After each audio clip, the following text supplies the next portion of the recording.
I'm Natalie. I'm 29 years old. And I've spent most of my life being the good one. The reliable one. The daughter who never made trouble.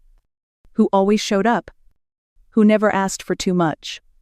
Tonight, I'm sitting at the same dinner table I've eaten at since I was a kid. Same chairs. Same chipped plates. Same rituals. My mom made lasagna. Because it's Kylie's favorite. My dad barely looked up from his phone. And I'm just here. Present, but invisible. Kylie, my little sister, just got engaged. She's twirling her hand in the air, the ring catching the light like it's trying to blind the rest of us on purpose. My mom is already tearing up. My dad finally looks up long enough to nod and say something like, "Looks nice." Kiddo. Kylie lights up like a stage show. And me, I'm trying not to choke on the cheese. Not from emotion. Just the heat. I smile. I always do. That's my job. Right, keep things smooth. Keep things pleasant. No one ever asked me to play this role. But somehow, it became mine. It's a strange thing. Being the person everyone relies on, but no one really sees. I paid half the mortgage on this house since I was 23. They don't know that. They don't ask. Kylie's part-time yoga job gets more praise than anything I've built. I once got a gold star for helping clean the garage. I run a successful business online. Handmade home goods. 7 figures last year. They think I process insurance claims. I let them think that. Because it's easier than explaining why I don't need their approval. As I watch Kylie squeal about wedding venues and flower arrangements, something shifts in me. It's not jealousy. I don't want what she has. I want to stop being what they've made me into. I used to think being the good one would eventually earn me something. A kind word. A shared spotlight. At the very least, respect. Instead, it got me a seat at the edge of my own family. I'm tired. Tired of being the one who always adjusts. Who bends. Who disappears. So tonight, sitting at this table with the people who raised me, I make a key decision. Something is going to change. Not in them. In me. Because being good has cost me everything. And it's time to ask what I've gotten in return. Sure. Here's the full written content for Prompt 2, the dinner that changed everything, 1,000 words. Following all your stylistic and structural requirements. Kylie's voice cuts through the clatter of forks and wine glasses like it's rehearsed. It probably is. She holds up her hand again. Just in case we didn't catch it the first 5 times. The ring is huge. 3 diamonds in a row. Like punctuation marks, daring the world to question her worth. My mom gasps. Leans ein. Clutches Kylie's hand like she's holding the crown jewels. My dad finally puts down his phone. Barely. He gives a nod and a grunt that Kylie turns into a blessing. This is her moment. Her stage. Her triumph. I sip my water. No one offers to refill my glass. I look at my plate. Lasagna again. Kylie's favorite. Mine used to be chicken pot pie. No one remembers that. Kylie is talking a mile a minute now. About the venue she has in mind, and how Ethan wants something elegant but intimate. She wants fairy lights. He wants a custom whiskey bar. I do the math in my head. I can't help it. That's who I am. Practical. Efficient. The person who makes things work. She looks at me suddenly. You'll help with planning. Right, you're so good at organizing things. She says it like a compliment. It sounds like a command. Before I can even answer, my mom's already nodding. Of course she will. Natalie's always been amazing with spreadsheets. Remember, Kylie's Sweet 16, she did the whole guest list and budget. I remember. I also remember no one saying thank you. I smile. Not because I feel happy, because that's what I've always done. Then comes the real blow. Speaking of planning, my mom starts. Your father and I have some exciting news. The tone in her voice is the same one she used when she told me she'd used my college fund for Kylie's emergency trip to France senior year. That trip wasn't for school. It was for Coachella. We're selling the house. The words land so softly, so casually. I almost miss them. I look at her. Then my dad. Then back at her. The market's amazing right now, she says, almost giddy. And with Kylie getting married, we want to help them start fresh. Maybe put a down payment on a home of their own. Kylie claps. That's amazing. Thank you. Thank you. I can't wait to show Ethan listings. I'm frozen. My fork halfway to my mouth. My appetite gone. What about me, I ask. But my voice comes out smaller than I mean it to. What about the mortgage I've been helping pay since I was 23? My mom waves her hand like I just asked something silly. You're so capable. Sweetie, you'll land on your feet. You always do. We actually found a place you might like. She adds, pulling a glossy pamphlet from her purse. It's near the highway. Very affordable.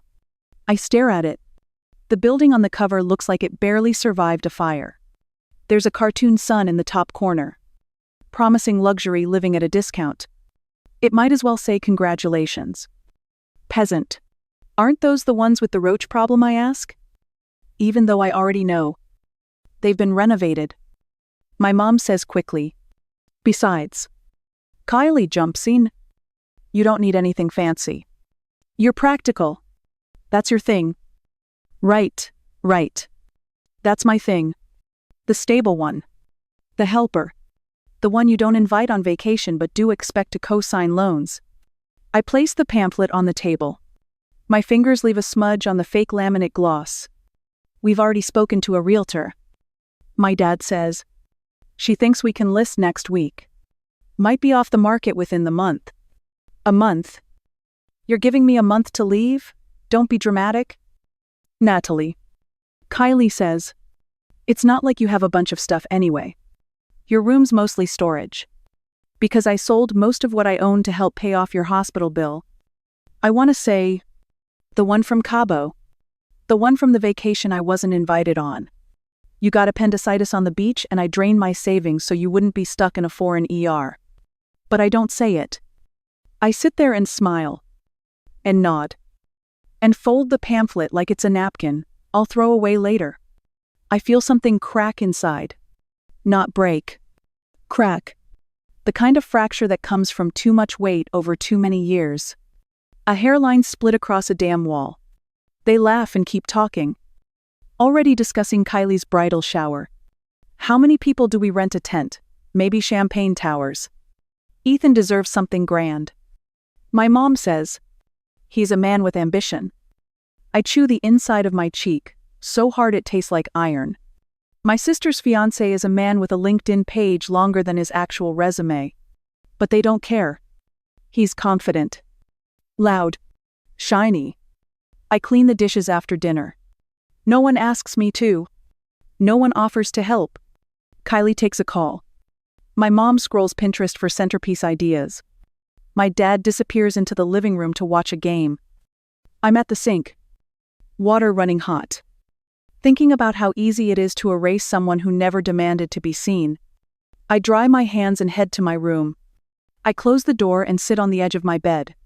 The walls still have the same posters from college. No one noticed, I never changed them. No one noticed anything. My phone buzzes. A text from Kylie. About wedding colors. She wants my opinion. The message ends with a sparkle emoji. I stare at it. Then I put my phone face down and close my eyes. Something is shifting. Slowly. Quietly. But it's real. They think I'm just being quiet. Just being good. But they don't know what quiet can become. Sure. Here's the full written content for prompt 3. They forgot I was paying the bills, 1,000 words. Written in the requested format. People think silence means weakness. That being quiet means you're fine. But silence is just the sound you make when no one listens anyway. After dinner, I couldn't sleep. I lay in my childhood bedroom. surrounded by old memories packed in boxes, my mom labeled for donation. Some still had my handwriting on them. Things I once cared about. Things I sold off one by one when the family needed help and no one else could provide it. They don't know how many times I've rescued them. They never asked. They assume everything is fine because I never complain. I've always been the dependable one. The background character who magically fixes everything and never takes credit. The mortgage. They're so excited to wipe clean. With a sale I've been paying it. Quietly. Steadily. Through a holding company I created when the house was about to go into foreclosure. 3 years ago. Mom and Dad nearly lost everything after co-signing Kylie's latest business idea.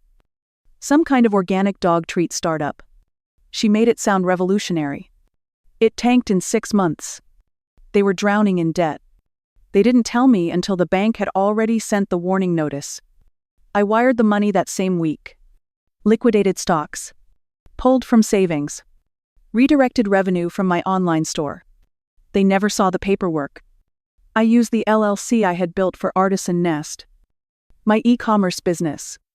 They didn't even know it existed. To this day, they think I do data entry at some insurance company. I let them think that. It makes them feel superior. It protects me from more questions. More expectations. More assumptions. Funny thing is, I used to crave their recognition. When I first launched Artisan Nest, I showed my mom the website. She blinked and said, "That's nice. Dear, maybe someday you'll have a real job with benefits." I remember smiling and nodding. Then I stayed up until 2 a.m., packing orders and managing returns while they all slept under the roof. I was already holding up. When Kylie dropped out of college for the second time, I covered the tuition bill so her credit wouldn't be ruined. She never said thank you. She said something like, "You're so lucky you don't have student debt." And I said nothing. Because that's what I do. I keep peace. Even when it costs me. The furniture in the living room bought with my bonus check the year I hit $300K in sales. My parents think it was a warehouse clearance find. Kylie once spilled red wine on the rug and called it vintage charm. I paid to have it professionally cleaned the next morning. There are layers to this house. Layers of effort. Of sacrifice. Mine. And yet, when my mom handed me that pamphlet for the apartment complex, she genuinely thought she was doing me a favor. As if I'm some stray dog they've tolerated long enough, and now it's time to release me back into the wild. As if I didn't rebuild this place brick by brick while they handed Kylie every break she asked for. What they don't realize is that I never did it for their praise. Not really. I did it because I couldn't stand to watch the house fall apart. I did it because part of me still believed that maybe, eventually, they'd see me. But they didn't. They still don't. They see Kylie. They always have. Her ideas. Her dreams. Her crisis. I'm the solution to all of them. I'm the calculator. The credit card. The cushion. They don't know that last winter, when Dad's back surgery bills piled up and their deductible reset, I quietly rerouted a portion of my revenue to cover the hospital payments. I used a fake Gmail address and paid as a third party. They never even questioned how the balance dropped so fast. They don't know that when Kylie overdrew her account last summer and cried on the bathroom floor, I transferred money from my vacation fund to hers. She said I was a lifesaver. Then she flew to Miami 2 days later. They don't know because they never look closely enough to see anything but what they want to see. And honestly, that used to hurt more than it does now. There was a time I would have begged for their attention. For just a little space in the spotlight. Now I just want my peace back. I'm tired of saving people who wouldn't do the same for me. I'm tired of watching them praise Kylie for breathing while I drown under expectations I never agreed to. I'm tired of being the backup plan for people who don't even remember I'm part of the story. And the irony is, the very house they want to sell without telling me, it's already mine. Legally. Quietly. Through paperwork they never cared to read. The LLC owns it. And I own the LLC. They were seconds away from selling my house to a man I've never trusted to fund a wedding. I'm not invited to plan but expected to pay for. They've forgotten everything I've done. But I haven't. I've kept every receipt, every email, every transfer, every payment. They thought I was quiet because I had nothing to say. But I've been building my voice, one silent sacrifice at a time. And now? It's almost loud enough to shake the whole foundation. Certainly. Here is the full written content for prompt 4A, my house. My name? My move. 1200 words. Written in the required style. The office smells like lemon polish and old books. It's quiet. Except for the ticking of the clock and the sound of Mr. Rhodes flipping through paperwork. I sit across from him. Legs crossed. Hands still. I feel calm. More than calm. Focused. He glances up at me over the rim of his glasses. So, you're sure you want to move forward? I nod once. My voice doesn't shake. I own the house. They're trying to sell something that doesn't belong to them. I want to stop the sale. Immediately. Mr. Rhodes doesn't flinch. He's been doing this too long to be surprised by family drama. He slides a form across the desk. This will trigger an interference order. It'll block any pending transaction and notify all involved parties that ownership is contested. Perfect. I sign. He reaches for another folder. And since you mentioned a buyer already submitting an offer, I did some digging. You're not going to like what I found. I brace myself. Go on. The offer came from a company called Pinecrest Ventures. Technically an LLC based in Nevada. He pulls up a printout. No real office. No website. Just a registered agent and a P.O. box. Shell company. He nods. And guess who's linked to it? I already know. But I let him say it. Ethan Chase. Through a trust account. It's buried under 2 layers of corporate filings. But the trail is clear. Of course it is. Of course he'd be behind it. Ethan isn't just planning a wedding. He's planning a profit. They're trying to sell my house to my sister's fiancé. So he can flip it. Resell it at a higher price. Make money off the roof I've been holding over their heads for 3 years. Mr. Rhodes leaned back. This wasn't just careless. This was intentional. My parents don't know. I'm sure of that. They've never read a financial statement in their lives. But Ethan does. And Kylie, well, if she doesn't know, it's because she never asks. I tap my fingers on the armrest. How long can we delay the sale? With this filing months? If needed. Especially if we bring up the holding company's right to enforce ownership. Good. Because I'm not just delaying. I want them to see what happens when the invisible one becomes unavoidable. Mr. Rhodes doesn't smile. But something flickers in his eyes. Then he hands me another sheet. One more thing. You'll need to formally document the LLC's ownership history and its funding sources. We'll need to show the money trail in case there's any pushback. That won't be a problem. I've kept records. Every dollar. Every invoice. Every deposit from Artisan Nest. They thought I was quiet because I had nothing to say. They didn't realize I was just keeping receipts. He closes the file. You've thought this through. I nod. I've been thinking about it for years. I just didn't know I was going to act on it until now. There's a pause. Mr. Rhodes adjusts his glasses again. This will change everything. You know. I know. You're not just blocking a sale. You're going to show them who really owns the power. That's the point. I leave the office with a folder under my arm and the beginning of a new spine in my back. For the first time in a long time. I'm not just reacting. I'm moving. Outside. The air smells like early spring and resolve. I pull out my phone and open the group text. Kylie started for wedding planning. There are 50 messages I haven't read. Links to venues. Pictures of flower arrangements. Notes about guest seating.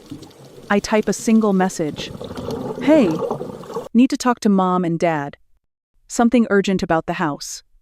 Then I turn my phone off. They'll see it. They'll panic. They'll call. But not yet. I have one more stop first. At the bank, I request a printout of the mortgage transfer from 3 years ago. The teller hesitates, then retrieves the file after confirming my identity. She hands it to me with a smile. "You're all set, Miss Bennett." "Thank you." I slide the paper into the folder, where it rests beside every legal document Mr. Rhodes gave me. It's all there now. The proof, the paper trail, the truth. I drive home slowly. Not because I'm unsure, but because I want to remember this feeling. This shift. This power that doesn't come from shouting or slamming doors, but from knowing you hold the keys and no one else knows you've locked the exits. When I step into the house, Kylie is at the kitchen island, talking on speakerphone. She's showing someone her Pinterest board for the wedding. I drop the folder on the counter. She looks at it, then at me. "What's that documents?" "About the house." Her face shifts slightly. "Oh, right. The sale. Yeah. About that." "It tilt my hill." "You didn't think to ask who owns it," she frowns. "What do you mean Mom and Dad do?" "Do they?" She pauses. Ethan said I raise an eyebrow. Said what she doesn't answer. I don't press. I just pick up the folder and walk upstairs. In my room, I open the closet. My clothes hang in neat lines. Shoes on racks. Labels I bought with my own money from a business no one talks about at family gatherings. I grab the box at the very back. Inside are the originals. Articles of incorporation. Bank statements. The contract from when I saved this house. I carry the box to my desk and set it beside my laptop. Then I open my email and draft a message to Mr. Rhodes. All records attached. Ready when you are. I press send. My phone buzzes a few seconds later. "Mom." I let it ring. Then Kylie. I silence that too. This is the first move. Not a warning. Not a threat. Just a simple shift in gravity. They wanted to treat me like a footnote. Like a placeholder. A free labor force with a smile. But they forgot something. I've been the backbone of this family for years. And now, I'm about to become its boundary. They don't know yet. But they will. Absolutely. Below is the full written content for Prompt 4B. The real owner steps forward 1,000 words. Written in your required format. The first call I make is to the credit card company. I speak clearly. Calmly. The way I do when I'm handling a client order or reviewing a tax document. The rep on the other end is helpful. I explain that my emergency card has been used without my permission. Unauthorized wedding expenses. High-risk vendors. Multiple large deposits. Within 20 minutes, the charges are frozen. Refunds initiated. Every single florist, caterer, and wedding planner Kylie booked with my account will receive a cancellation notice by tomorrow. I could have waited, but I don't want to. I want them to feel the ground start to shake before they even know what's coming. I spend the rest of the day preparing a gift. I go to the craft store near my studio and pick out the nicest materials I can find. Thick linen paper, gold-trimmed pages, embossed stickers that say, forever. Love. Family. I build it like Kylie would. Soft pinks. Elegant script. An engagement scrapbook. But nestled between the printed photos and flower cutouts, I slip in something else. Copies of the mortgage transfer. The LLC formation. The deed. Screenshots of Ethan's connection to Pinecrest Ventures. A bank statement with the initials of my company on every deposit that saved this house from foreclosure. The spine of the book creaks when I close it. I tie a satin ribbon around the cover and place it gently in a gift bag. Later that evening, I walk into the living room with the bag hanging from one hand and silence hanging from the other. Kylie is on the couch, scrolling through her phone, completely unaware. Mom's in the kitchen pouring wine. Dad's in the recliner watching golf, probably half asleep. I set the bag on the coffee table. Kylie perks up. What's that? Just a little something. I figured it was time I contributed to the wedding. Her face lights up. her voice already rising. "Oh my God. Natalie. That's so sweet. I thought you didn't have time to help. It's nothing really. I say. Just wanted to document a few memories. You'll find it useful. So will Ethan." She unties the ribbon like she's opening a gift from a fairy godmother. She has no idea what's inside. I don't stay to watch. I head back upstairs and close my bedroom door. I know the timeline. The vendors will start calling within the hour. The card company will send confirmation emails. And that scrapbook, that's the match. Now it just needs a spark. The next morning, my phone buzzes nonstop. Emails. Missed calls. Kylie. Mom. Ethan. Even a text from my dad. Which is rare enough to be historic. But I ignore them all. I sip my coffee in peace and draft an email to Mr. Rhodes with one line: "Let's file the interference order today." I'm ready. A few minutes later, there's a knock at the door. I don't answer it. I know who it is. Eventually, I hear footsteps leaving. Then another message comes through from Kylie. "You have to call me. Everything's unraveling." What did you do? It takes everything in me not to laugh out loud. What I did was simple.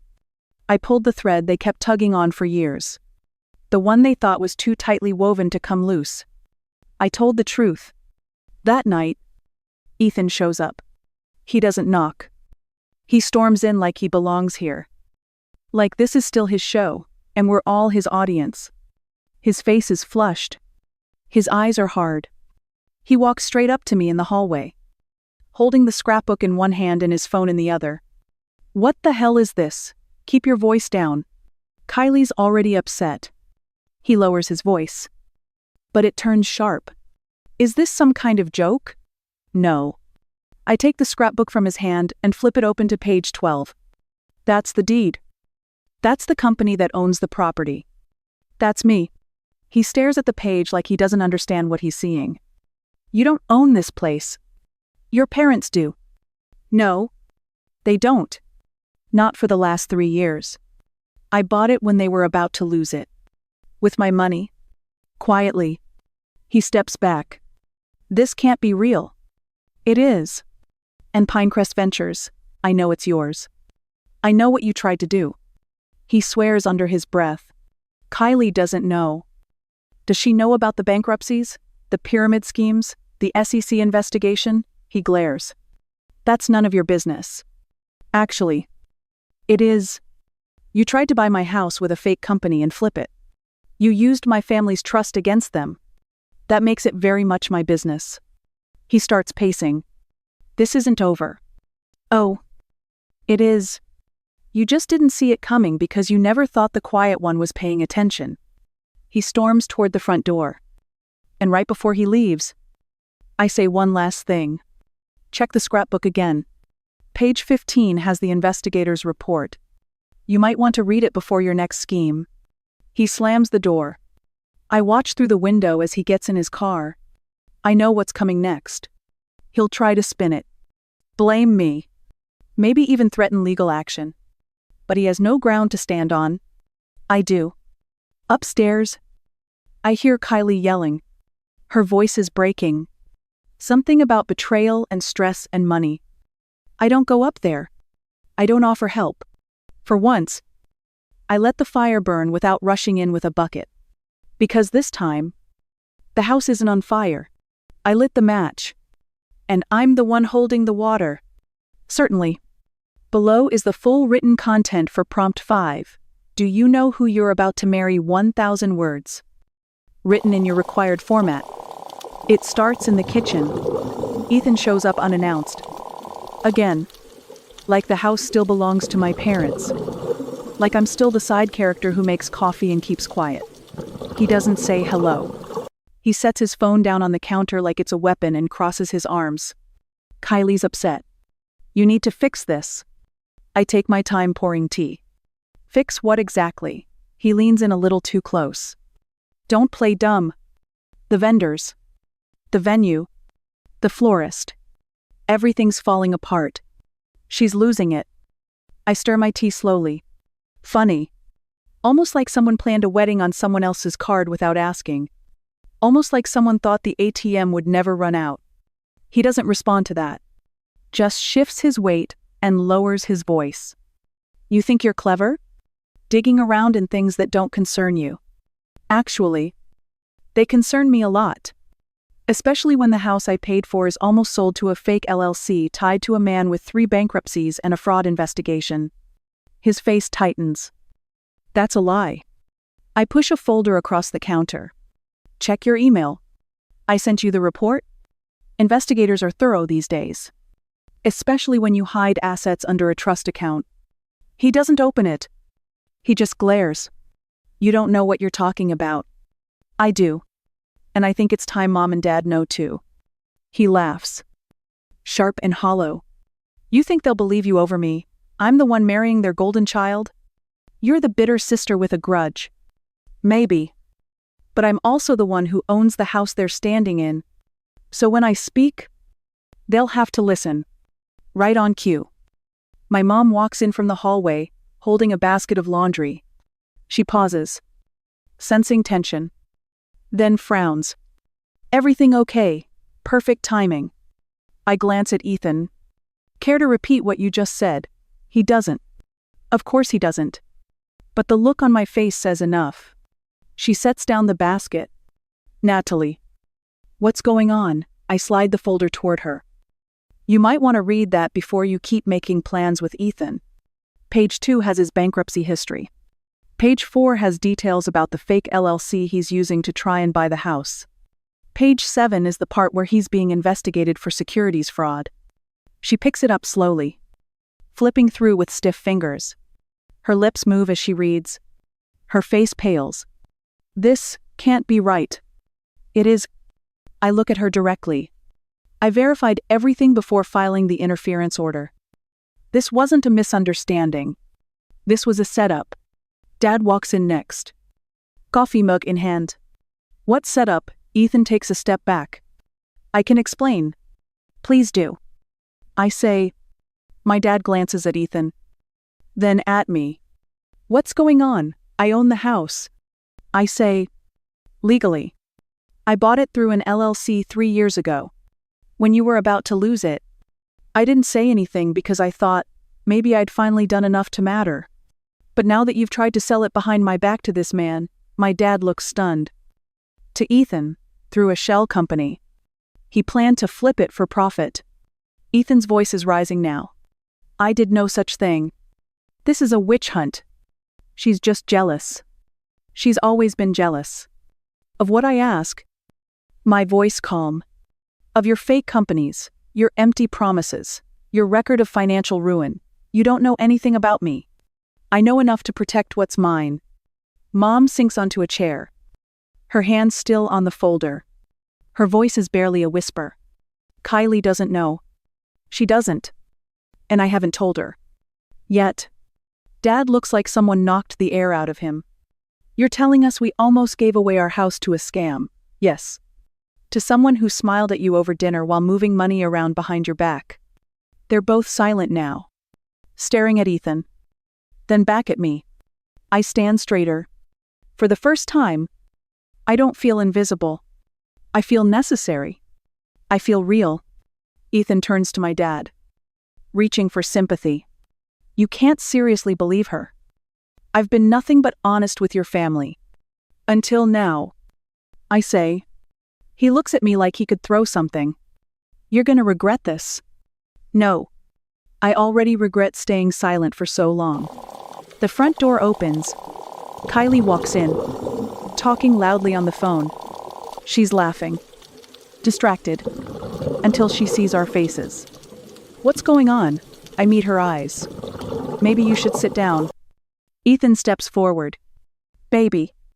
It's nothing. Natalie's just making drama again. I raise my eyebrow. Go ahead. Kylie. Ask him about Pinecrest Ventures. About the offer on the house? About the fraud case in Nevada. She stares at him. Then at the folder. She takes it from my mom's hands. Her smile fades as she reads. Line by line. Page by page. You lied to me, she says. Air voice cracking. Is any of this real? I didn't lie. I just didn't tell you everything. You used my family, she says. Stepping back. You used me. Kylie. Don't overreact. This is just business. No. This was supposed to be my life. She turns and runs upstairs. The silence that follows is heavy.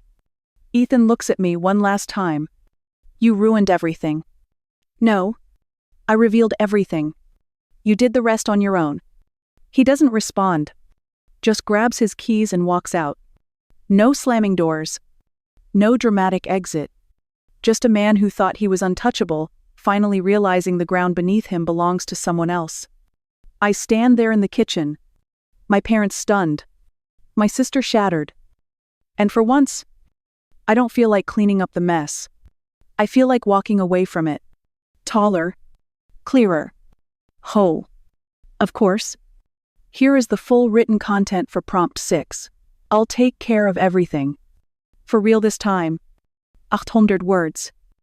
Written in your requested format. The letter goes out on Monday. 30 days.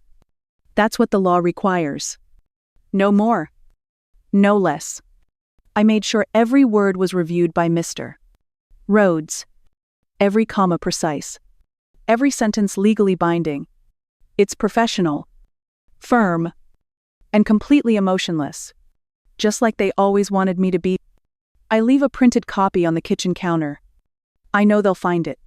Probably before lunch. Maybe before their second cup of coffee. Either way, it's done. By Tuesday morning, Kylie's crying again. She hasn't been the same since Ethan disappeared. No texts. No calls. No explanations. 1 minute he was her future. And the next, just a cautionary tale.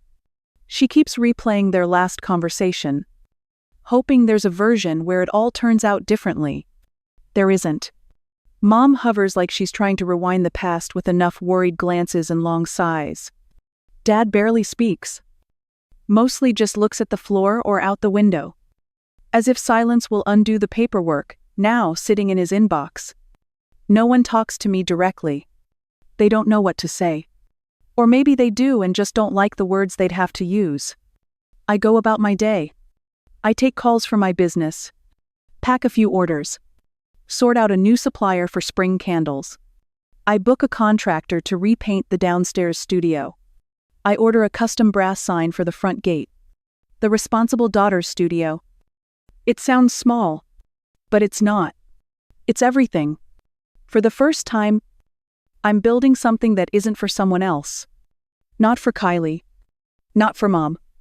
Not for their dreams or their comfort or their endless, aching approval. Just for me. For the women like me, the ones who always carried the weight and never asked who was carrying them. I'm not angry anymore. Not really. That part burned out. The night Ethan walked into my house and found the truth, waiting in a scrapbook tied with ribbon. What I feel now is cleaner. Quieter. I feel done. Not in a bitter way.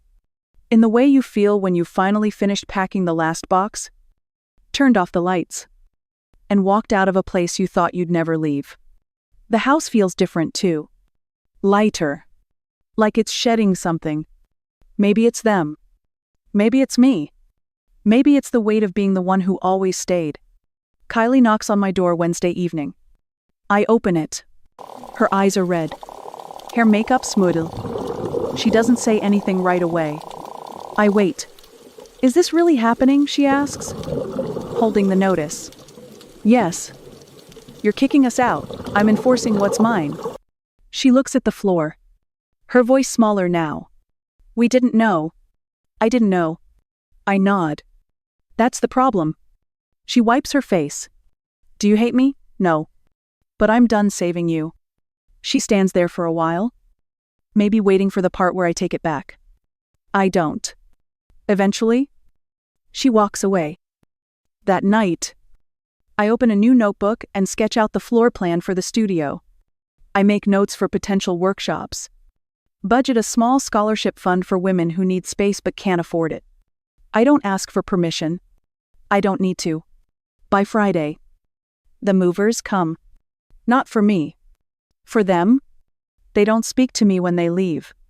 Just pack their things and go. Quiet. Awkward. Avoiding my eyes. I let them. I don't need their approval. I have my own name on the deed. My own lock on the door. And my own future to build. I clean the house after they're gone. Not because it's dirty, but because I want it to feel new. Scrubbed free. A fresh coat of air. When I finish, I walk out to the porch and sit in the sun. No one calls. No one texts. And for the first time in my life, that feels like peace. I'll take care of everything. I told them once. And I am. Just not for them anymore. Certainly. Below is the full written content for Prompt 7, the meeting they'll never forget, 1,000 words. Written in your required format. The room is too small for this much tension. Mr. Rhodes' office isn't grand, just quiet. Orderly. Efficient.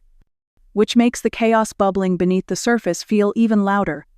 My parents sit side by side. My mom gripping her purse like it's a life vest.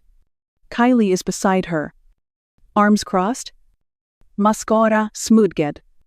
Pretending not to be embarrassed. And across from all of them, I sit with my back straight and a folder in front of me. Mr. Rhodes adjusts his glasses. Clears his throat. And begins. We're here today to clarify the legal ownership of the residence at 1837 Briarwood Drive and to address several actions that have recently violated the standing agreement tied to the property. My mom immediately cuts in. This has gone too far. That's our house. We've lived there for 30 years. He doesn't flinch. That's correct. You lived there.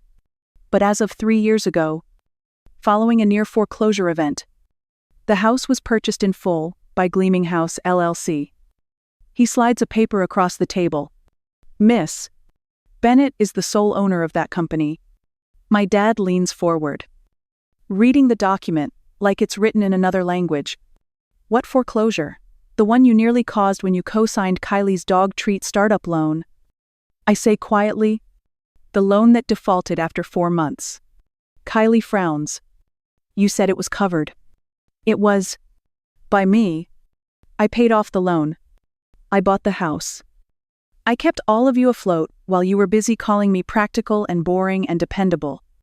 My mom's voice sharpens. So you've been hiding this, protecting it. From people who've never protected me. Mr. Rhodes opens another folder. Here's a full record of the financial transfers. Mortgage statements. Tax filings.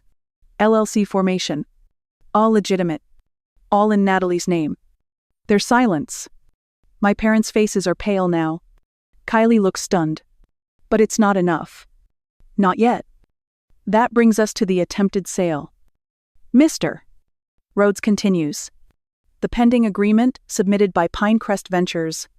That was Ethan's thing. Kylie blurts out. I didn't know it was shady. We have documentation showing Pinecrest Ventures is a shell company created by Mr. Pinecrest Ventures. Ethan Chase. Its funding source traces back to an account recently frozen for suspicious activity. I slide another page across the table. His bankruptcy filings. The fraud investigation. The plan to flip the house once it was sold before the wedding. Before the dust even settled. My mom shakes her head. This isn't happening. It already happened. I say, you just didn't know who was in control. Mr. Rhodes poses. Then speaks again. Slower this time. We're also here to address the unauthorized use of Miss Bennett's emergency credit card. Used for approximately $48. Zero in wedding expenses. Kylie's voice rises. I didn't think you'd mind. You said I could use it for emergencies. Florals and gelato carts don't count as emergencies. I say. The charges have been reversed. Mr. Rhodes continues. The vendors have all been notified. There will be no wedding under that name or account. You canceled everything, Kylie screeches. You destroyed it. You stole from me. I reply. You used my name, my credit, and my silence. I didn't destroy anything. I just took it back. Mom's voice breaks. We needed help. Your father's job, the medical bills. I nod. And I helped. Quietly. For years. But that ends now. My dad finally speaks. Soft but heavy. We're family. Then you should have treated me like it. I reach into my folder and pull out the final envelope. This is a notice of formal eviction. You have 30 days to vacate the property. You can consult legal counsel. But everything is airtight. I made sure of that. You can't do this. My mom whispers. I already have. Kylie glares at me like she doesn't recognize the person sitting across from her. Maybe she doesn't. You think this makes you better than us? No. It makes me free. My dad shakes his head. You're not the Natalie we raised. Exactly. I say. I grew up. You just never noticed. There's a beat of silence. It hangs heavy in the air. Sticky and sour. Then I lean back. Fold my hands. And let the last line fall where it belongs. The ATM is closed. Mr. Rhodes clears his throat again.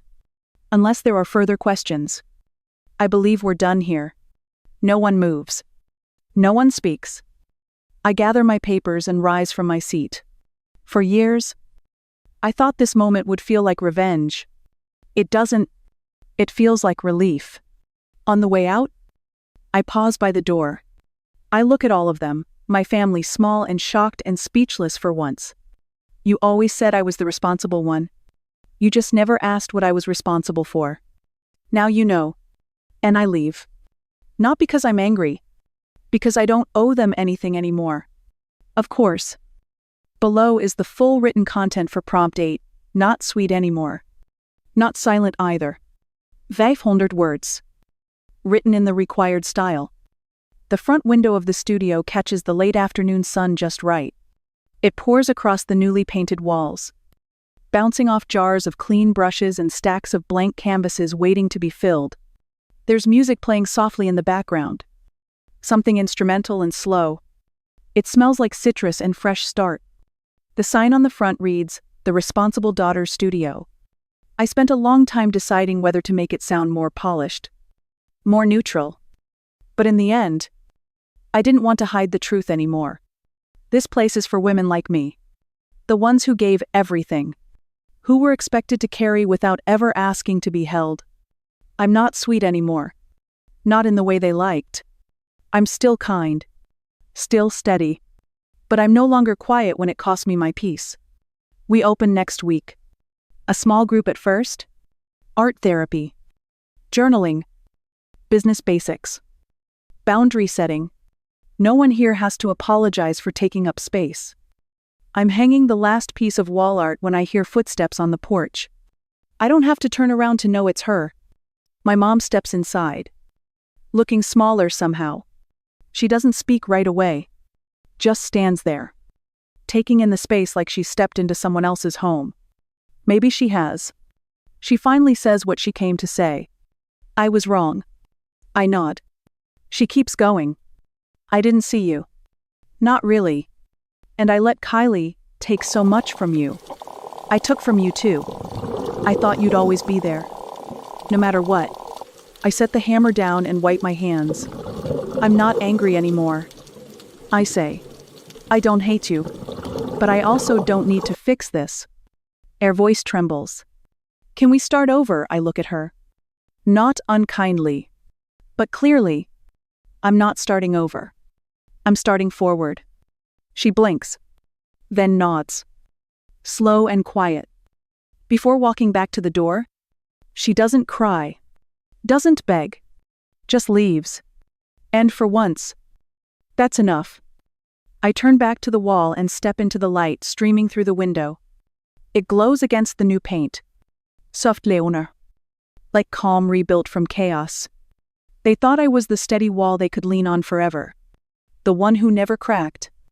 Never questioned. never claimed space. But they forgot something. They forgot what happens when a wall decides to stand on its own.